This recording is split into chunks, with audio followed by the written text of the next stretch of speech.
রাধে রাধে। নমস্কার বন্ধুরা, আশা করি সকলে ভালো আছেন। আমাদের পরম প্রিয় সখা শ্রীকৃষ্ণের আশীর্বাদে আজকে কথা শ্রীকৃষ্ণকে শোনাবো এক অনন্য কাহিনী। Happy birthday to you, happy birthday to. রুদ্রর ফোনের রিংটোন বাজছে, কিন্তু সে ফোনটা তোলে না। স্ক্রিনে একের পর এক নোটিফিকেশন ঝলমল করছে। আজ আজ তার জন্মদিন, তবুও তবুও কোনো উচ্ছ্বাস নেই। কেউ যেন সত্যি করে এই দিনটা মনেই রাখেনি। ফোনে শুধু কিছু অটো উইশেস। ভিড়ের মাঝেও সে যেন একদম একা। হঠাৎ তার চোখ পড়ে ছাদের দেওয়ালে লেখা একটা পুরানো লাইনের ওপর। শ্রীজি রাধারানীর নাম নিলে শ্রীকৃষ্ণ দূরে থাকেন না। রুদ্র হালকা করে হাসে, নিজের মনে ধীরে ধীরে বলে, রাধারানী মানে রাধে রাধে। কিন্তু কোনো অলৌকিক কিছু ঘটে না। আকাশ ফেটে বজ্রপাতও নামে না। তবু রুদ্র অনুভব করে তার মনের ভেতরের বোঝাটা যেন একটু হালকা হয়ে গেছে।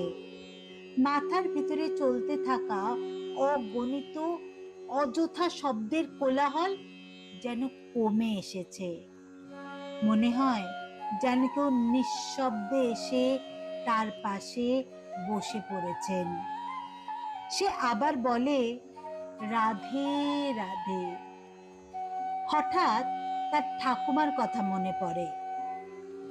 ছোটবেলায় কোলে বসিয়ে রাধারানীর নাম জপ করাতেন। তখন সে কিছুই বুঝতো না, কিন্তু সেই অনুভূতিটা আজও মনে আছে।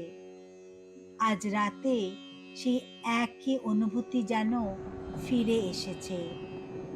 রুদ্র আকাশের দিকে তাকায়, কিন্তু কোনো ঈশ্বরের দর্শন হয় না তার। তবু সে অনুভব করে, যাকে সে ডাকছে তিনি দূরে নন। ভক্তির ভাষায় বললে, যেখানে শ্রী রাধার নাম উচ্চারিত হয় সেখানে শ্রীকৃষ্ণ অনুভূতিতে এসে বাস করেন। রুদ্র ফোনটা সুইচ অফ করে দেয়। সে অনুভব করে আজ যেন কাউকে আর মেসেজ করার প্রয়োজন নেই। একা লাগলে ডাকার জন্য আজ তার কাছে একটা নাম আছে।